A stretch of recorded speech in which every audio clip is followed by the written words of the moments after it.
A black businesswoman, fresh from closing the biggest deal of her career, steps into the airport with confidence, ready to return home. But the moment she enters first class, everything shifts. A fellow passenger questions her seat. Whispers spread, and soon a flight attendant asks to verify her boarding pass twice. 7 minutes later, something happens that no one in the cabin expected. Her response not only silences the room but leads to an outcome that leaves everyone rethinking their assumptions. What followed set off a chain of events no one could have predicted. Stay with me. This is a story you need to hear. Before we dive in, let me know where you're tuning in from today. And if this story resonates with you, don't forget to subscribe for more. Because sometimes, the most powerful moments happen in places you least expect. Naomi Lancaster's heels clicked softly against the polished floor of the airport terminal.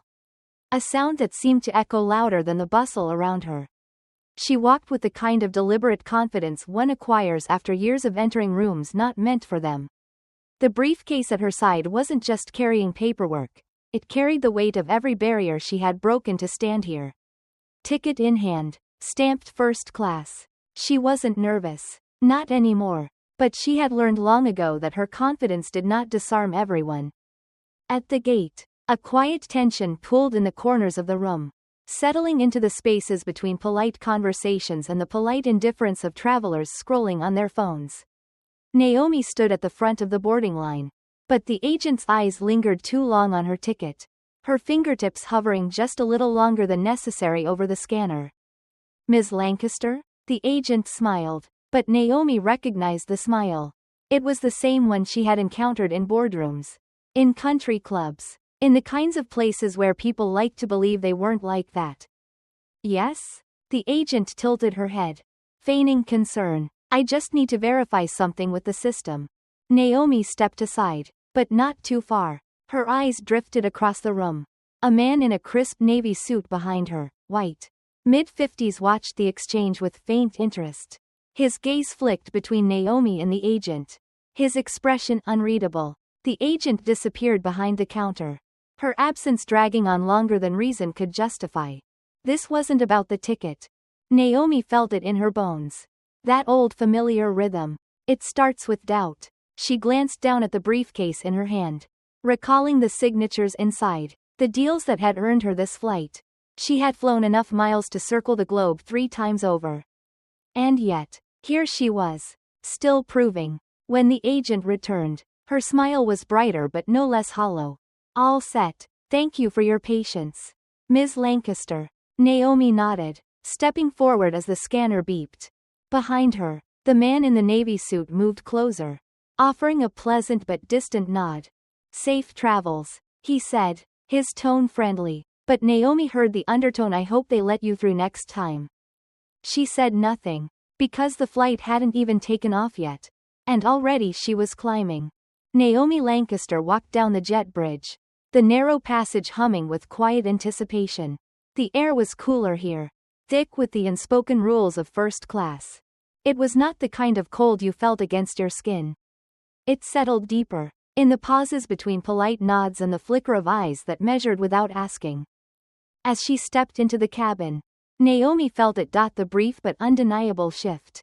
Conversations lowered by a fraction. Enough to notice if you were listening.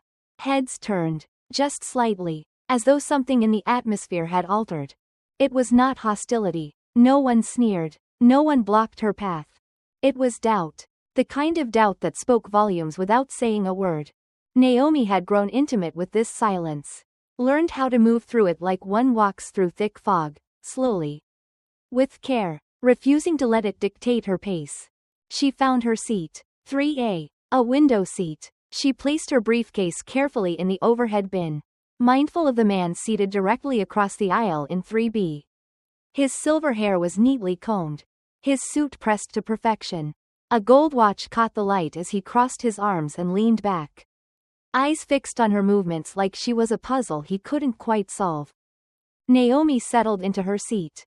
But she could feel his gaze linger, as though her presence in this space required further explanation. A flight attendant appeared, offering champagne with the kind of smile that felt rehearsed. Naomi declined politely, unfolding a copy of the morning paper from her bag. But the man didn't turn away. Instead, he shifted slightly toward her, his voice low enough to seem casual but deliberate enough to be heard. "Are you flying for work?" he asked. Naomi glanced at him over the rim of her reading glasses. She knew this game. "Something like that," she replied, turning a page. The man nodded, as if confirming something to himself.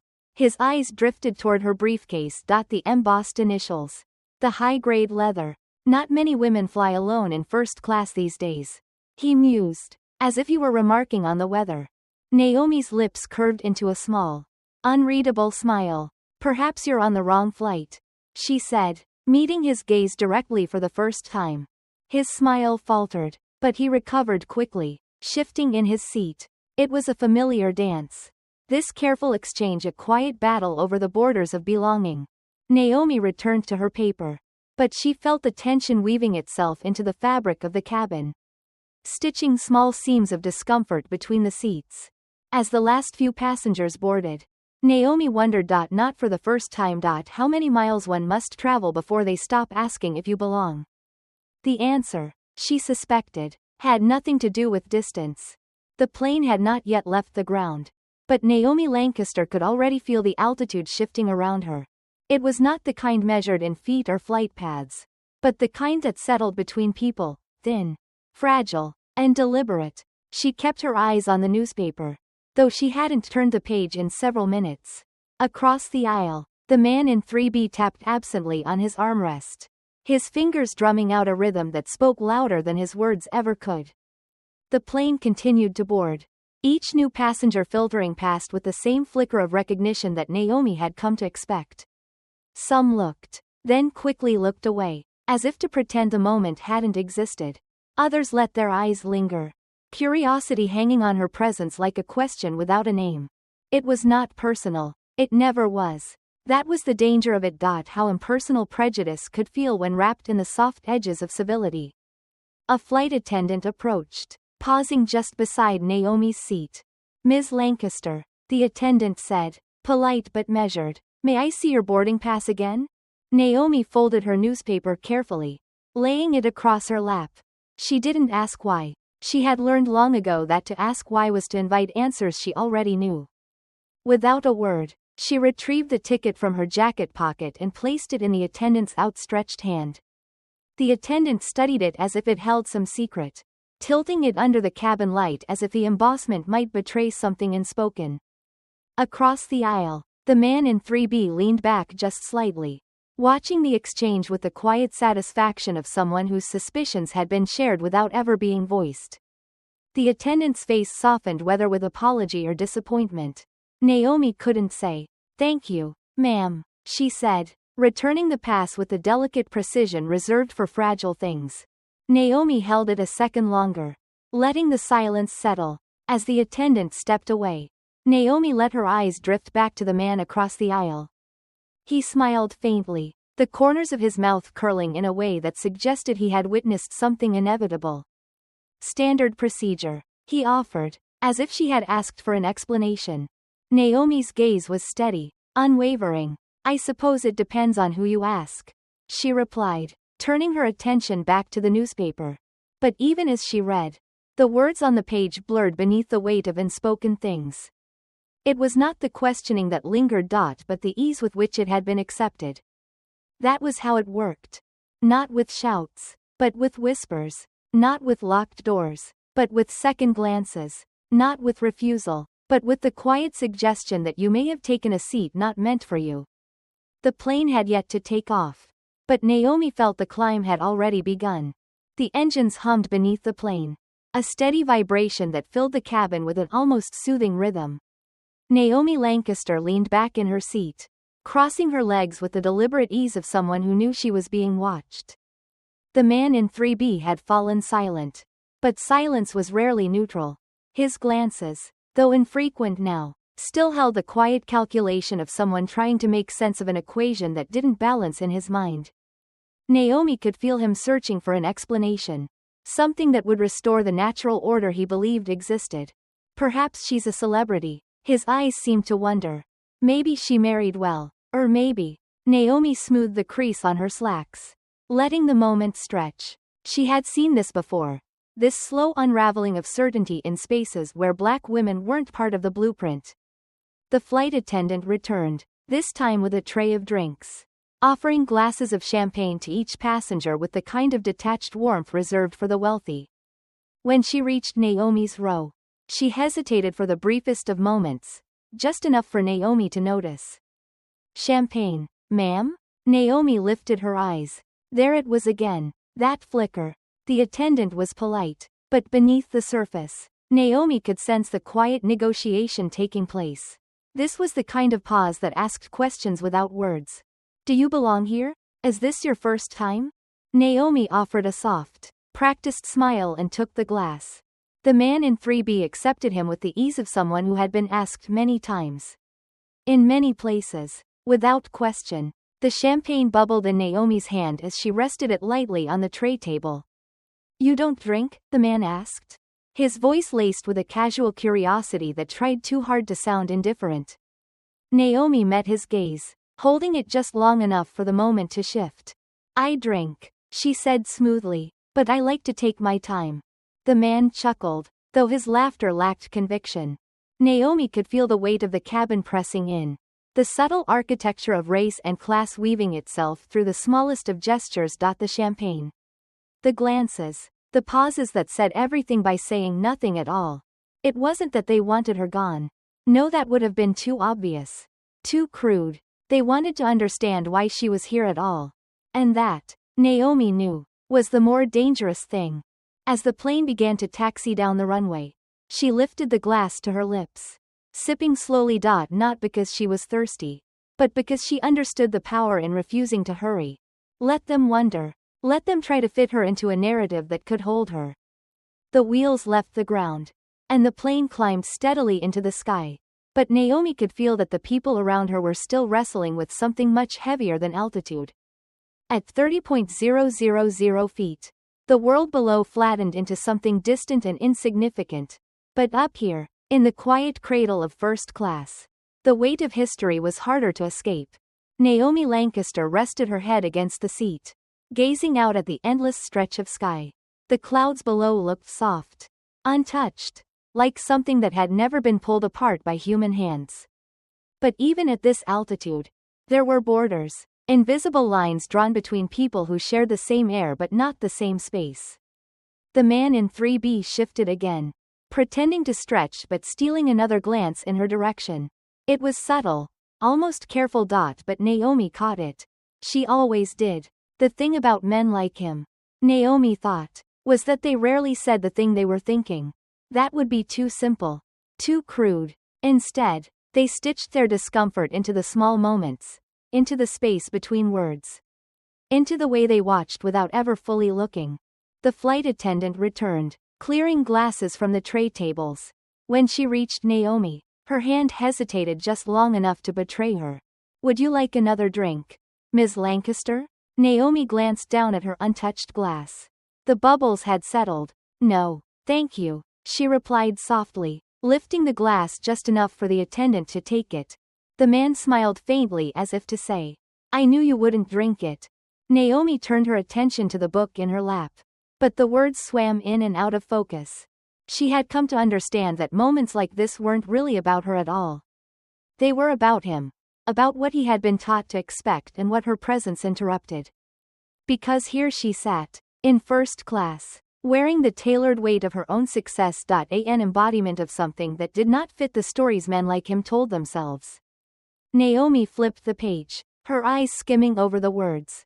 The plane hummed on, but the space between them grew tighter.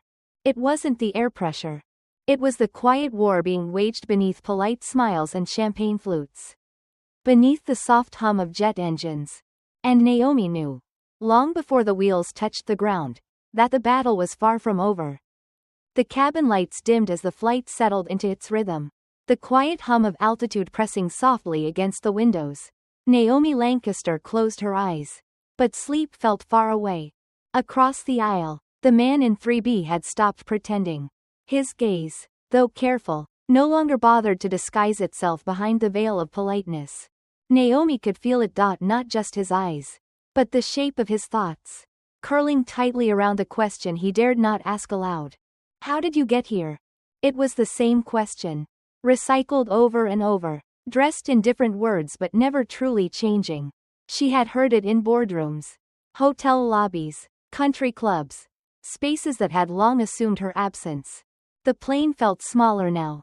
The space around her seat no longer felt like comfort. It felt like a line drawn between her and everyone else. A flight attendant emerged from the galley, her eyes flicking across the cabin before settling on Naomi. She approached slowly, wearing the same strained smile Naomi had learned to recognize. "Ms. Lancaster," she said, voice hushed, bending just slightly at the waist as if delivering a private message. "I'm sorry to bother you, but could I see your boarding pass one more time?" Naomi opened her eyes fully, the weight of the request settling in her chest. Her eyes drifted to the man in 3B. He was watching, of course. He was watching. Naomi could see it in the slight upturn at the corner of his mouth, in the way he reclined just a little further back, satisfied in the small victory of her being asked. This was not about a seat. It never was. Naomi reached into her blazer pocket and retrieved the pass, holding it up between two fingers. Slow and deliberate, she met the attendant's gaze with the calm, measured stillness of someone who had rehearsed this moment too many times. The flight attendant's hand trembled slightly as she took the ticket, her eyes scanning it as if expecting the ink to reveal some hidden truth. After a pause, she handed it back. "Thank you, Ms. Lancaster," she said, her voice thinner now, disappearing into the soft hum of the engines. Naomi nodded but said nothing. The attendant retreated, leaving behind the faint scent of lavender and discomfort. As Naomi tucked the boarding pass back into her pocket, she felt the man's gaze lingering, as if he were waiting for her to break, waiting for her to acknowledge what had just happened. But Naomi Lancaster did not break. She turned toward the window, letting the clouds swallow the view beneath her, and thought instead of her mother's voice, soft but certain, "You are not required to explain your presence." The man across the aisle would have the silence if he wanted it. Naomi was saving her words for something greater. Naomi Lancaster sat still, her fingers tracing the soft fabric of the armrest. But she was not at ease. The cabin felt heavier now. Not from turbulence, but from the weight of things left unsaid. Across the aisle, the man in 3B shifted, his body restless, his eyes flickering toward her seat like moths circling a light they didn't understand. She could feel him waiting, pressing against the silence, testing its edges. Naomi had seen men like him her entire life. Men who mistook proximity for ownership, who believed that certain spaces, certain comforts, belonged to them by birthright. And yet, here she was, in first class, in his line of sight, in his way. The flight attendant passed by again, offering warm towels to the passengers in the front rows. When she reached Naomi's seat, she hesitated, only for a breath. But Naomi caught it. "Ma'am," the attendant said softly, "may I offer you one?" Naomi's eyes narrowed, but her lips curved slightly in response. She took the towel with a nod, knowing that this, like everything else, was a test wrapped in fabric. Across the aisle, the man watched, his face betraying nothing but his eyes. His eyes whispered everything. "Who let you in? Was it charity? Mistake?" Naomi pressed the warm towel against her palms, letting the heat sink into her skin. She wondered, as she often did, why they thought dignity could be bought with leather seats and hot towels. The man finally spoke. "You must travel often," he said, his tone light but probing. "I don't see many. Well, I imagine you keep busy." Naomi turned to him slowly, folding the towel neatly in her lap. "I do," she replied. There it was again. The tilt in his head, the tightening around his mouth. It wasn't enough for him to know that she was here. He needed to know why. Naomi leaned back, letting the conversation dissolve into the hum of the engines. She had long stopped explaining herself to men who believed their questions were harmless. But as the plane pressed on, the man's discomfort grew louder, filling the spaces between them like static. The thing about ceilings, Naomi thought, was that they didn't always live above you. Sometimes, they hang in the air right in front of you, silent. invisible, waiting to see if you would lower your head to pass beneath them. But Naomi Lancaster had never learned to duck. She sat taller, pressed the towel gently against her wrists, and let him wrestle with the weight of his own unasked questions. The seatbelt sign flickered on, casting a soft glow over the cabin. The voice of the captain murmured overhead, announcing their descent, but Naomi Lancaster barely heard him. The plane was lowering, but the tension around her had not eased. The man in 3B straightened in his seat, glancing out the window as if searching for something, perhaps the ground beneath them. Or perhaps the ground beneath her. He had grown quieter as the flight wore on. But silence, Naomi knew, was rarely empty. There was a particular kind of quiet that filled the spaces between blackness and belonging, a quiet that spoke of doors held half open and of ceilings made of glass so clean you didn't see it until your hand was pressed against it. Naomi folded the towel carefully, placing it on the tray table. She could feel the man watching again, as if the simple act of folding fabric required his attention. Finally, he leaned slightly toward her. "You seem comfortable here," he said, with the same careful tone a man might use to test the ice beneath his feet. Naomi met his gaze. "I am," she replied. The words settled between them. Unmoving, the plane began to dip lower, the landscape below sharpening into view. The city stretched out beneath them, lights blinking in a quiet rhythm that reminded Naomi of the years she had spent walking into rooms like this. Rooms that asked if she belonged. Not with words, but with every glance, every pause, every polite question that needed no answer. The man shifted again, his fingers tracing the leather of the armrest, as if something in her stillness unsettled him. Naomi thought of her father then, how he used to tell her that silence was the heaviest thing a person could carry. "Make them hold it," he'd said. "Let them feel the weight of it." The plane shuddered gently as the wheels kissed the runway. As they taxied toward the gate, Naomi felt the subtle exhale of the cabin. The collective release of breath, of tension.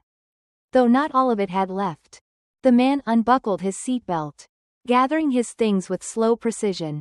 He hesitated for a brief moment, glancing at her one last time. "I suppose we'll see more of this," he said, nodding toward her seat. "Times are changing." Naomi's smile was soft but unwavering. "Times aren't changing," she said. "I am." The man blinked, uncertain how to respond. As the line of passengers began to filter out, Naomi remained seated, letting the aisle clear. She had no desire to rush.